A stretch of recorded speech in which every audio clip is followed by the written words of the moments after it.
Milkaa'inni Koorporeeshiniin Biroodkaastingii Itoophiyaa IBC'n riifoormii miidiyaa taasiseen galmeessee guddina dhaabbatichaa boqonnaa haaraa banuu hojii raawwachiisaa olaanaan IBC obbo Biniyaam Eeroo himanii jiru.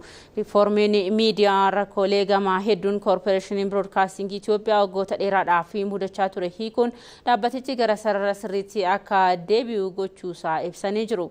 Obbo Biniyaam Eeroo IBC'n seenaa miidiyaa ammayyaa Itoophiyaa keessatti hangafa ta'uu eeraniiru.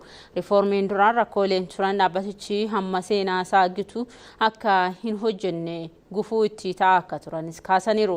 Dhaabbatichi kanaan dura hanqina caasaa qajeelfama editoriaalii ifa hin taane rakkoo tokkummaa fi dhiheenyummaa akkasumas duubatti hafummaa teekinooloojiitiin bal'inaan qoramaa turuu isaanii ibsaniiru.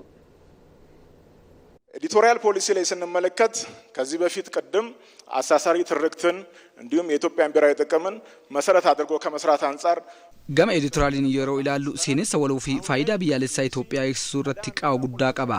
Hojiin dursaa Koorporeeshinii Biroodkaastingii Itoophiyaa faayidaa biyyaalessaa ijaarsa seenessa waloo tokkummaa sabdaneessummaa fi hundaa ol badhaadhinni gama maraa Itoophiyaa akka mirkanaa'uuf ciminaan hojjechuu qaba. Utubaawwan gurguddoo arfan irratti xiyyeeffatee hojjetaa jira.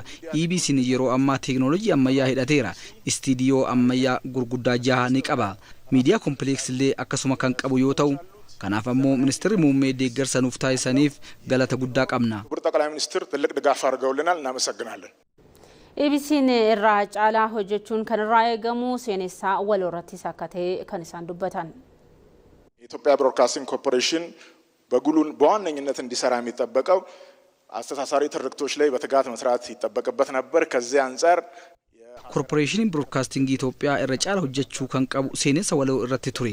Hojii kana hojjechuu irratti qaawwi guddaan gama editoriyaaliin ni jira.